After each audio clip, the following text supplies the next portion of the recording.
With permaculture, you're stacking functions, so you're not always you're using your space wisely. And I can put 40 or 50 different types of food in a 20-foot by 20-foot space.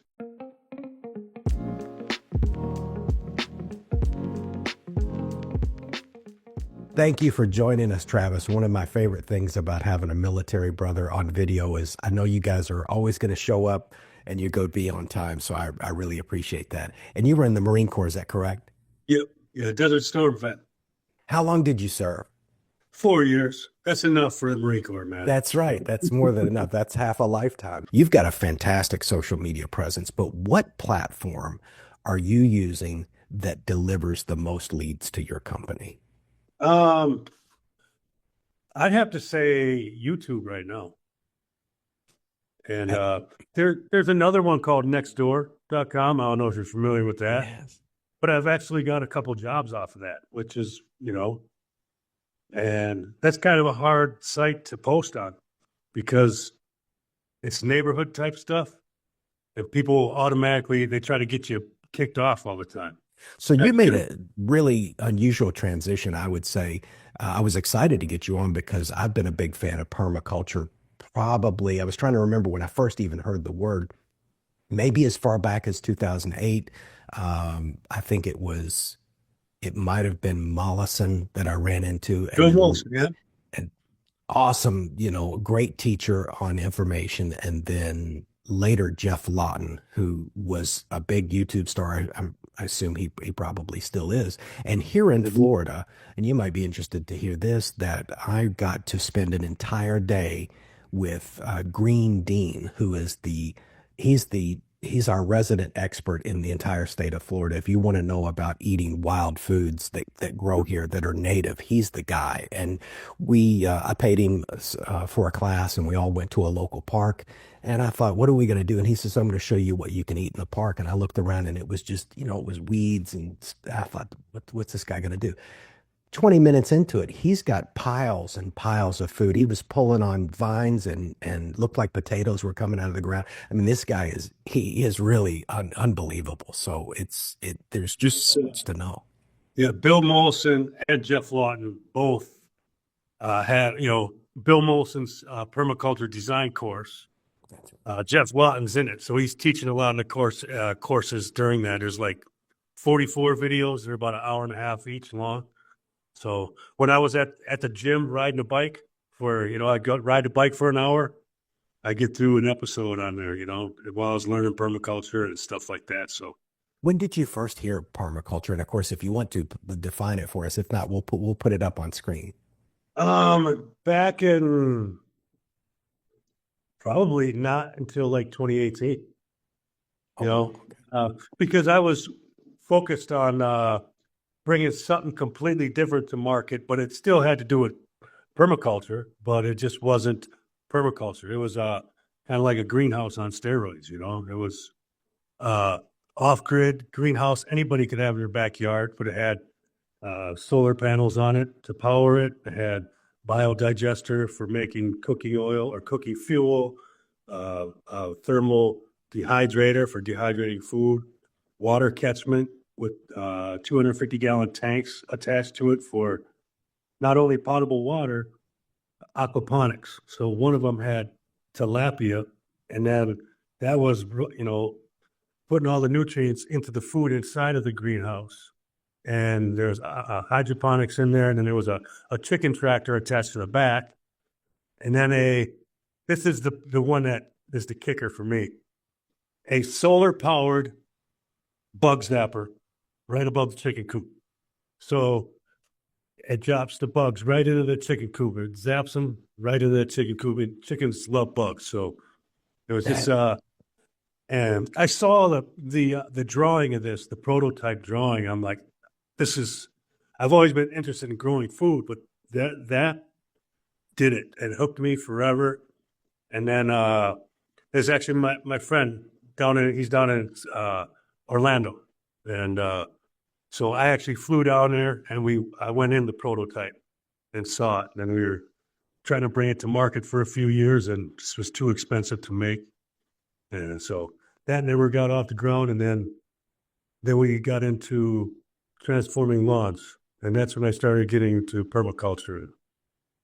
The transition from web developer to permaculture was, you know, Well, the system that you took a look at in Orlando sounds fantastic, and all those systems familiar with, and to combine them all in one, yeah. that's fantastic. What was the square feet of some of the prototypes that you looked at? Oh man, it's probably only I'd say 100 square feet, maybe a little more. It Awesome. wasn't huge. It was enough for your every everyday suburban backyard. Now, if food prices go up even more than they are, which I personally think they will, I've got a video where I talk about the economy, what's going on with it, and so on and so forth. I really try not to be a doom and gloom guy, Travis, but I do think that food prices are going higher. Now, if they double, you guys might be back in business with that idea, because people are already looking around for alternatives. Look at the recent interest in backyard chicken farms when eggs went through the roof, which now they're going through the roof again. For those that have never heard of permaculture before, what's an easy way you can explain it to a homeowner that maybe saw a short little YouTube video and you're having that first conversation with a potential prospect on the phone? How do you Let's deliver that? see, it's permanent culture, and it's a design science, and you're actually working with nature and not against nature. And you're basically combining, fruit trees or berry bushes and, all these different types of layers, just like you would see out in nature, except it's in your own backyard, and it's low maintenance and self-sustainable and regenerative. And you plant a tree one time, and instead of a normal garden where you plant every spring and you have to pay a lot of attention to that. It's a lot of work versus a permaculture food forest or edible landscape is pretty much, once it starts maturing, it's just like nature's hands off, and really, really low maintenance. And for a lot of people, that is what sells it to them, because I don't know how to do it. How am I going to grow a bunch of, apples and oranges and all this stuff in my backyard? I have a green thumb. Who's the perfect client for you? Somebody with a lot of yard, a little bit of yard? Where can you make the most impact?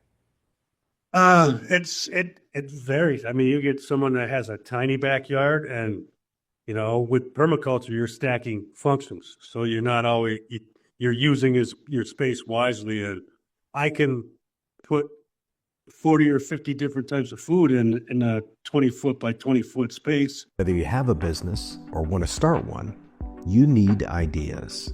Pick up our book, Scintilla, the ultimate guide to generating business ideas, products, and services. Available on Amazon in Kindle, paperback, hardcover, and now as an audiobook. After buying the book, go to www.freetimemastermind.com, click Other, and type Book Bonus Material to get access to the book's vault of extra information, as well as access to a private Facebook group for book owners. Find the link to the book in the description. I live in a townhouse, so I don't have a big property, right? A big yard. I have a 10 by 10 patio, and I had 50 different types of food growing on my patio, because I built shelves, and I was using the cloth bags, and just, I had everything growing. And it was just, fruit trees, berry bushes, and I had lemon trees, lime trees. I'm in Minnesota, but I bring those in the winter, so inside my townhouse here, I have lemons, limes, pomegranate, banana trees, and In all Minnesota. that. That's impressive just in and of itself. To have citrus trees in Minnesota is impressive. That's fantastic. And the cloth bags, I've seen people use that in aquaculture as well. I've seen houses that behind the house, they have these cloth bags that you can put soil, you can put rocks, you can put cocoa medium in that you can grow things. And they're what would be shower water, not necessarily sewage water, but Gray water. gray water. That's right, gray water, which doesn't have the stuff that doesn't come out of the toilet. Let's just put it that way without getting too technical. So all the other water that comes out of the house runs downhill out of a pipe and then is filtered through a series of these plants that are in these bags, and then comes out clean on the other end and can potentially be a tilapia pond. And you made a great connection earlier between the waste that the tilapia fish gives out is very high in nitrogen, which plants love that. So putting plants and fish together is a natural marriage if you have the space. And a friend of mine, he's down in Central Florida there, St. Cloud, Florida, matter of fact. And he's got a 52-acre property, 100% off grid, put a 6-acre pond in, put like 200 fruit trees around the outer perimeter of this pond, and then put a solar pump in the pond and then put the PVC piping in the ground all the way around. So, and then put like 15,000 fingerlings of 5 different species of fish in the pond. And now the water is pumped out of the pond into the pipes all the way around the outer edges of this pond, and it slopes back down into the pond. So it's basically like a closed loop natural hydroponic system, and you call it fertigation, And What is that word again? fertigation, Now, see, I've never even heard of irrigation that. and fertilizer. So you're fertigation. I'm learning Yeah. all kinds of stuff here. Now that's amazing. Now I'm in Kenansville, which your buddy knows where that is, because St. Cloud is where we go for the grocery store. So I have to drive 40 minutes to his town, to St. Cloud, Okay. to get my groceries. So I'm in that area. I'm in that corridor. So south If you got you Orlando, yeah, St. Cloud, and then us further if to the you ever south. get a chance, it's called Galt's Landing. 4 years ago, the first time I was down there, absolutely nothing.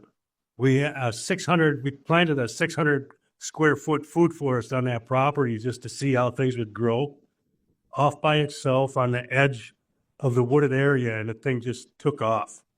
And I think there's 50 different types of food growing, and all types of citrus and pineapple and all these other types that grow down in Florida, and it just did amazing. Well, now on the property, there's 250 different types of food growing, and all this sandy soil is now, it's like the Garden of Eden down there. And it's life changing when you go on the property. You walk in there and banana trees are 20 feet high, all over the place. There's paths going through, and now there's some cows for grazing, chickens, beehives on both sides of the property, and there's some luxury homes, 100% off grid. And And you've got the pollinators right there yeah, too. On top of that, just spraying. everything's designed, perfectly. It's just a permaculture paradise. And then there's some shipping container homes that are used as Airbnbs so people can spend a night, food forest. And when you That's go in, there's a bowl full of eggs from chickens. And then there is all the fruit and vegetables from around the property, but you can actually walk around and go get all the food you want on the property. It's absolutely amazing. Beautiful property. that's incredible. We need to get him on the show next. What's his name? Jim Gale. That's fantastic because he is, in the terms of where I'm at, he is a neighbor. Yeah. I'm an avid fisherman. I know he won't let me fish on his property. Matter of fact, he's got a 450-acre private lake Oh, quit on it. that property with the only dock on it, right? Nobody Oh, else. There's one other house on the lake down a ways, but he's the only one, and whoever's on the property at the time fishes there. He'll go out for about a half an hour in a boat, and he'll get a bunch of crappie and bass and everything and fillet them right in the middle of the water, throw everything, all the waste back in go right back to nature. And that's then he right. brings the fillets in. His wife's from Costa Rica, so she cooks up dinner, and yeah, so he's 10-pound bass all the time. And he's actually been making videos as he's just talking and pulls out a 10-pound or 12-pound bass on accident, right? But it's just full. And then, your little gators and stuff too. But just beautiful, beautiful property. I did say to a friend of mine, we were talking about people who stock up on food, which I encourage people to do responsibly, of course. But I said, people can grab your your feet for your freezer off your back porch with your deer meat and run off with that. But no, but nobody's going to come in the middle of the night and be able to grab all your fish out of the pond. It's very difficult to take And he somebody's also fish. catches fish from the lake and puts some of the bigger fish in the pond too. So, Right. it's plus all the different fingerlings he put in there a couple years ago. So the thing's just thriving. And another thing he did is I think it's water hyacinth. It just spreads like crazy over the surface of the water. And a lot of people say, oh, that's invasive, whatever. But he did it, and the water, he's got pumps in the water, so the water's clean all the time. So it's not sitting there, stagnant. But once that stuff gets full grown, instead of it taking over his pond, he dragged it out and dried it, and it's chicken feed. Earlier, you said food forest, and when somebody gives you a call and they say, "I heard about this food forest thing. What can you tell me about what is that, and how can I have one in my backyard?" How do you explain that to people? Kind of the way I explained permaculture in a way, but and I just kind of explained it to when you're driving down the street or down the highway and you look off to the side and you see this wooded area. You have all your different trees of all different sizes, your canopy layer, all the way down to your ground covers and everything in between. And nobody's taking care of that but nature. And like they're all working together, they all communicate together, and they all benefit each other to help each other survive, And I say that's exactly how we design your backyard. I take an apple tree or whatever fruit tree, and now I'm planting all types of supporting plants that help each other. So I might have the apple tree, but I also have 12 different plants and berry bushes and shrubs and herbs and, pest deterrents, pollinators, bio or dynamic accumulators, which you're familiar with comfrey? Yes, yes. My mother loved it. She would make poultices from it and salves. Which her yard was full of it. Yeah. Yeah, and you got a fruit tree has a short root system, so they don't go very deep. Well, comfrey is a dynamic accumulator, has a long taproot that's 8, 10 feet long, so it gets down into the soil and mines the nutrients all these other plants can't get to. So it takes up the nutrients in its trunk, its leaves, its stems, and its flowers. So, and not only attracts big bumblebees and stuff like that, it takes up all these nutrients, and when it grows, you chop it down and you use it as mulch, live mulch, and you add it to your soil, and it just, all those nutrients benefit everything growing on top. Throw out the bag of the 10 and get some comfrey in there because Yeah, and then a couple months later, it's full grown again, and you can chop it down again. So it's a soil builder. and also permaculture, you guys put a heavy emphasis on I guess they call it polyculture instead of monoculture. And here down in Florida, we lost two major species of plants because of over farming. First, this was a long time ago, long before I was born. The banana that my grandfather ate it from the grocery store. Well, I'm not sure if they had regular grocery stores then, but when they came in, they ate a species called the Gros Michel, which is supposed to be one of the tastiest bananas in the world. We now Sure. eat Cavendish, which tastes like a cardboard box. But the Gros Michel, they did monoculture here. They had too many rows of it in too small of an area. It developed a fungus, and now we can't even grow that species of banana anywhere in the United States. Anytime they try to put it in, the fungus comes back.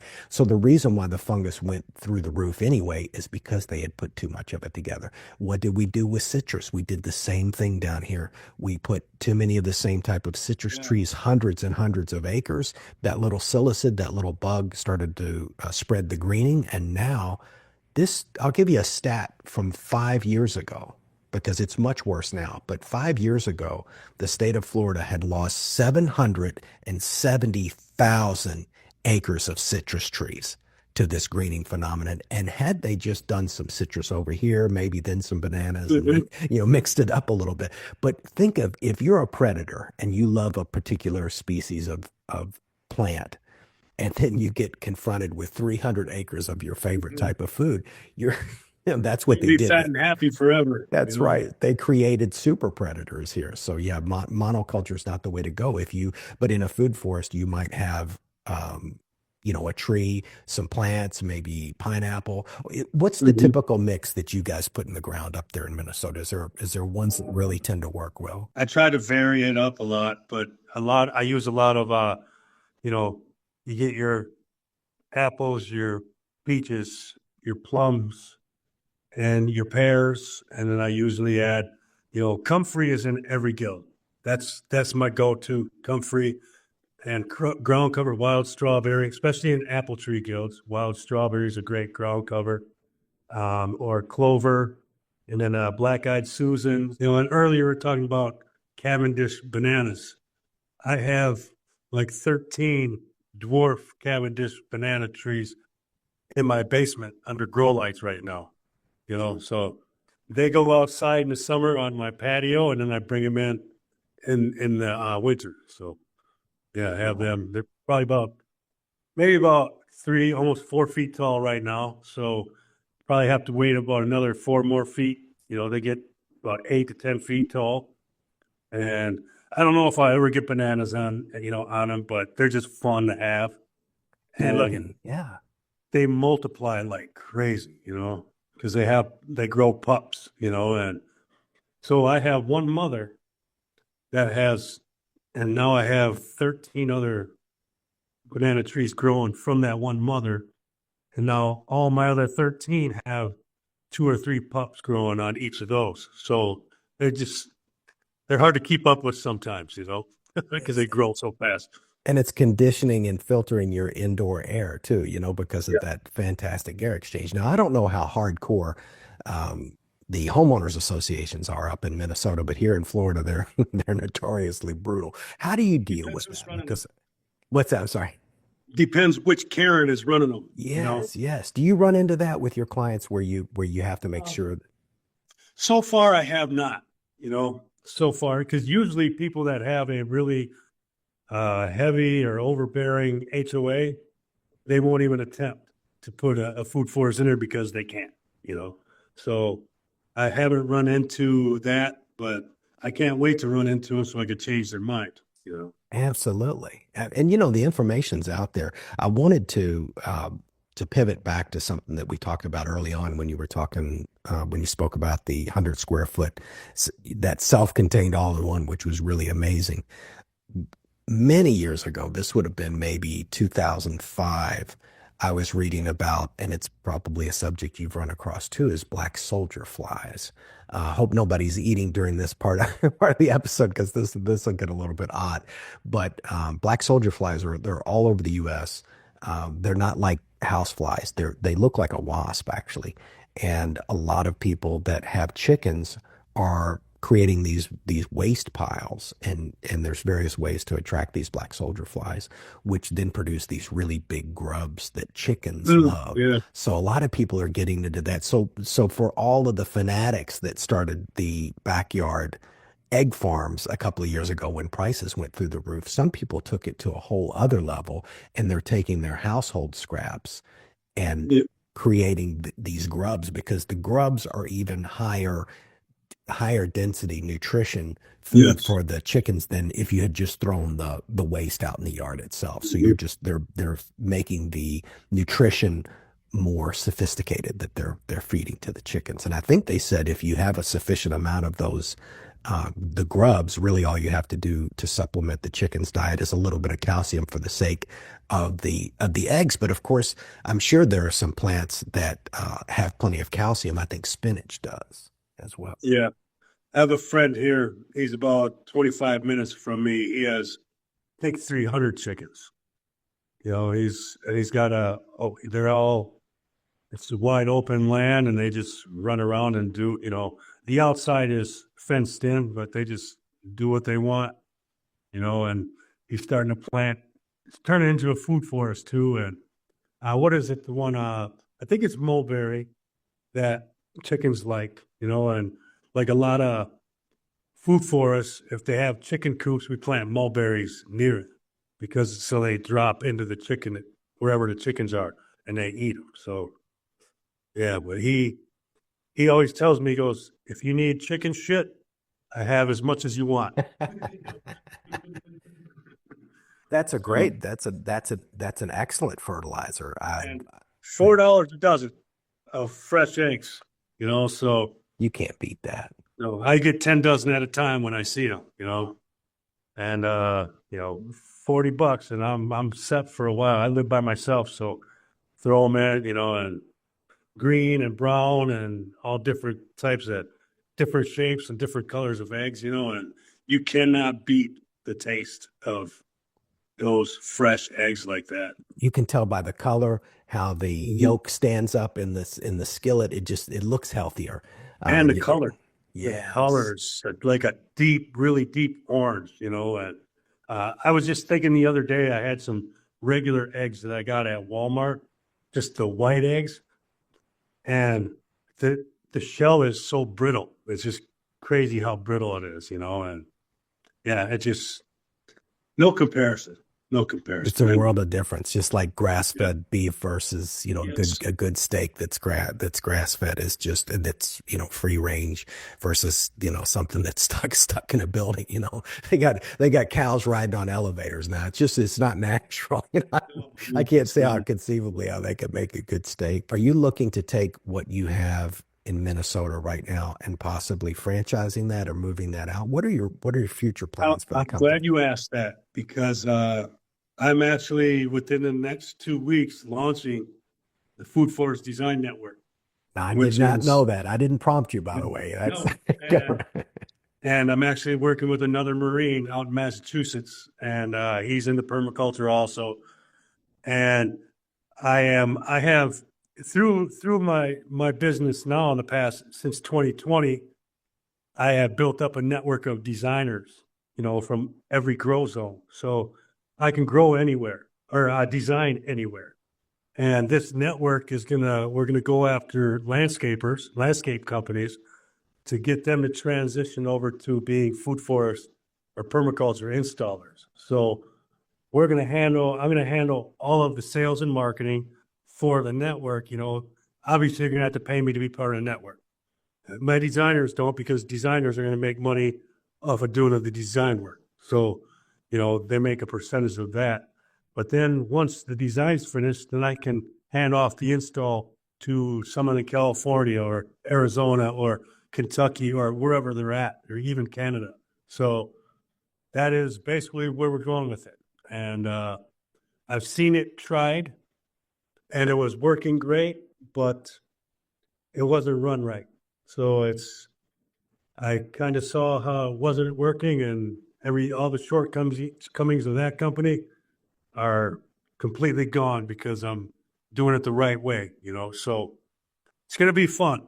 It's going to be a lot of fun. Just got to find an investor too. So, which makes things much easier when you have investment capital. So That's right. You want to start off with a really strong foundation. Well, Travis, it sounds like we're going to have to do a follow-up. We'll follow up with you in 6 months to see what's going on with that, and then maybe a year to see, because we like to see every phase of that. When people in our group talk about business, obviously, first and foremost, the business has to be profitable. Second, it has to be scalable, and then it has to be duplicatable. Though, if somebody's pitching an idea and it doesn't, at the very minimum, meet those three criteria, the conversation doesn't go any further if they're looking for an investment capital. But it sounds like you've got something there that fulfills all three. And I built this business from nothing, right? Up here in Minnesota, I didn't have any mentors to figure this out. My partner was down in Florida. So I started this up here and had to figure out how. I never did a permaculture installation before, right? So I had to figure out how to do an estimate and quotes and then source all the products. And so now I've built this business, and now I've built a course. So anybody who comes into this network, I can train them on how to run a permaculture installation business. So now they have all the training. It'll be video training, and then I have all these designers that are my mentors, that have been doing permaculture design for 15, 20 years. They're going to help me teach all these installers too, and with different things that go along with installing a food forest. Because sometimes you got a water management problems, so you got to figure out water management. And a guy my designer up in Michigan, he's an engineer also, so he's amazing with water management. So whenever I have an issue with water, I'm on a Zoom call with him or making video, and then he tells me, "Oh, here's what you got to do. Put a swale in here, or a rod pond, or garden, rain gardens, and and swales and stuff to direct all the water around." And just amazing, all the different designers I've met and their different skill sets. And I don't know if ever heard of Sepp Holzer. He's like Bill Molson. He's one of the fathers of permaculture. That's right. Holger culture. He was the one. Yeah. Yes. I'm probably saying it. In the Alps, he was growing food in the Alps, and my friend Chad Johnson, he's in Duluth, Minnesota, or Spirit Mountain. He has 80 acres of off-grid up there for the past 12 years. He lived with Sepp Holzer and learned from him before he died. So him and I drove down to Austin, Texas to install a food forest in the celebrities' property, a ranch down there, 17 and a half hour drive. And I learned more about permaculture in 17 and a half hours, just story after story from him. And when he lived with Sepp, it's just amazing, so all these mentors I have now too. And when I get large projects, I bring them in to help me design the large stuff. So I have a lot of confidence that my network is going to do great. It's going to be awesome. Well, I have the training, so there's not going to be any lack of material or lack of education for anybody. And Travis, we talk about that on here frequently. And on a phone call earlier today, I was saying to someone that I'd almost rather have a mediocre idea and a really big network than a great idea and I don't know anybody. And there's a lot of people in that situation. It sounds like the strength of your network almost is going to guarantee that success, because you've got really captains of the industry around you, which is fantastic. But you've also got a great social media presence. And when I was doing the research, I thought, wow, this guy's everywhere, and you've got a lot of engagement out there. What are the 2 or 3 best ways that people can connect with you to find out more, to connect with you about possibly doing a food forest lawn at their house, or in anticipation of the second phase of your project? Well, they can find me at foodforestdesignminnesota.com or Food Forest Design Minnesota on YouTube. I have about 380 videos now on YouTube, and I'm making them all the time, and I video everything, and getting a drone this spring. So now I'm going to have a drone above me helping me film, and that's going to just bring it to a whole nother level.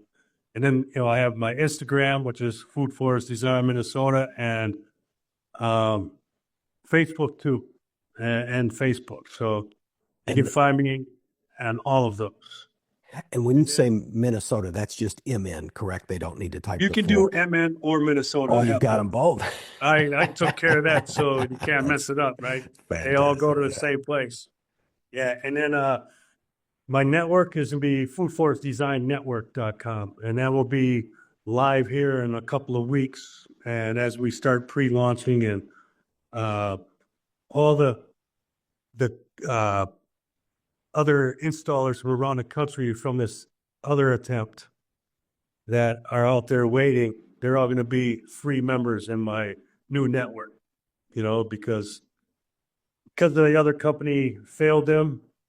I'm bringing them into mine, and so they can thrive and get what they did not get in that other company. So that sounds like an outstanding idea. I'm surprised, Travis. Like I said, when we talked about doing an episode together, I had no idea that you had these plans on the books, and I'm excited to find out more. Is there any questions you wish I had asked, or any subjects we left on the table? I think we covered it. but like I can design anywhere in the country. So, and Canada, I have a friend of mine, she's a mentor. She has been designing for, I think, 15 years, and she's the head of Permaculture Canada. That's her business. So, and there's some others up there in Canada too. So you're in Canada, you're in the United States, we got you covered. That sounds fantastic, Travis. And I'll keep an eye on her as well, because that anybody that can grow food in the further northern environment, like you were talking about, the gentleman that was growing in the mountains, which has its own challenges, not least temperature, lack of oxygen, and sometimes lack of rainfall. So but particularly the farmers in Canada are especially talented because they have to get used. They're working in rocky soils and very short growing seasons. So high degree of error, very short seasons. So they're brilliant growers. And one thing too, my friend Chad up in Spirit Mountain up there by Duluth, Minnesota, he has 80 acres, but he creates microclimates so he can extend his growing season. So he blocks the northern winds that come in, so it's not as cold. And his place, I have actually, if you go to my YouTube channel, you will see some videos, guided tour of Chad Johnson's property. With his name is Chad Johnson. He's got like 200 different types of food growing up there, and like off grid for the past 12 years now. And he said when he started his food forest, he had the following year, he had tens of different plants and stuff expanding, the animals and stuff that would come in and expand it. And the next year was thousands. And now it's just exponential. Every year it spreads. He said he can walk for miles and he will see his food forest has spread that far. So he's backed up against some government land up there. And so it's just, as far as you can see, is land, and his food forest has spread just so far. And then there's also Indian lands up there, old Indian land up there. So they had food forests designed up there too. So you can still see remnants of that. And I'm sure some excellent deer hunting up there as well, because that creates deer browses, and how you're increasing the nutrition of the fruits and vegetables. And one thing too up there, he has free range chickens and ducks. And he said in all the years he's had that, he has never lost a chicken or a duck to a predator. Wow. Because there's so much food and there's so much around that they don't even bother with it because they can eat something else, and it's crazy. Thank you so much for your time, Travis. I appreciate you. Have a fantastic day, and I look forward to seeing your business launch. Thanks a lot. Appreciate you having me. Have an amazing day. Thank you, Travis. Bye-bye. The Free Time Mastermind group now offers special videos available only to Mastermind Insiders. Go to www.freetimemastermind.com, click Other, and type YouTube Insider to get free access. Also, click like, subscribe, hit the notification bell, and share this video.